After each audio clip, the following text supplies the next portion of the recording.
We wanted an hour with her. That's what we asked. We said, Lord, we want an hour with this child. We want to be able to hold her. We want our brothers to be able to meet her alive.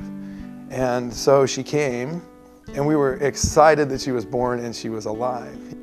The pain and agony the Hansen family experienced leading up to their third child's birth was torturous.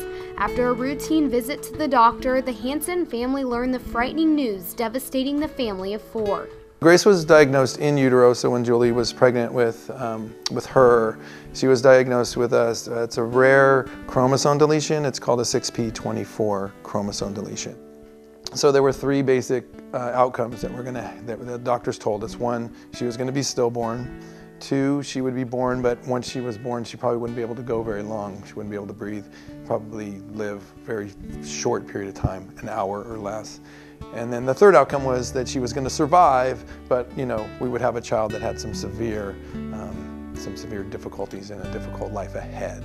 After the birth, Grace did live, not just a moment or an hour. Soon it became clear their new baby girl was gonna live for a long time despite having severe health complications. Zach, a senior basketball player at the Kings Academy and the oldest of the siblings, was only 5 at the time and did not think any differently about his newborn sister. Started out just as pure innocence.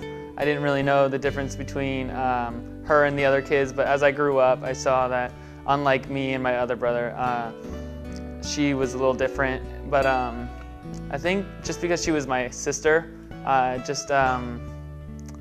think the entitlement of being her brother just made me love her even more. Grace is now 11 but has the mind of an infant. Ever since Zach can remember, he has tried to help his parents take care of his younger sister, causing him to grow up a lot faster than the average 17-year-old. The responsibility, I just see it as my duty to just be with her, and I just want her to be happy and safe. She needs to be fed with assistance, and there's scheduling involved with that, so when I'm home babysitting, I'll feed her through a tube, and I'll change her and make sure she's not drooling all over the place. When Zach isn't at home helping Grace, he loves to play the game of basketball. There's not one day that goes by where Zach isn't grateful to be out on the court. I just love the game because I have the ability to, unlike Grace, which I also see as my privilege to just be able to play sports and just give it all out. He's not really vocal. He leads by example.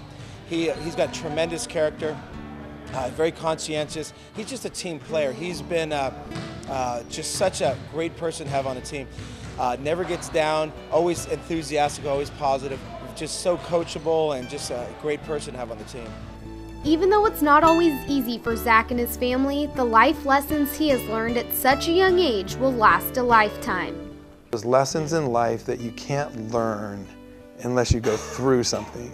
So to me, I look at, you take a situation that appears to be bad, appears to be dire or life-changing, and you look at it after a few years, you kind of look back on it and you say, they've learned some lessons in life that I could never ever teach them in a million years, no matter what kind of setup I did. Grace comes to Zach's basketball games. She loves the sound of the game. Zach is calm on the court, a rare kind of patience that comes from raising a rare kind of person that is Grace Hansen.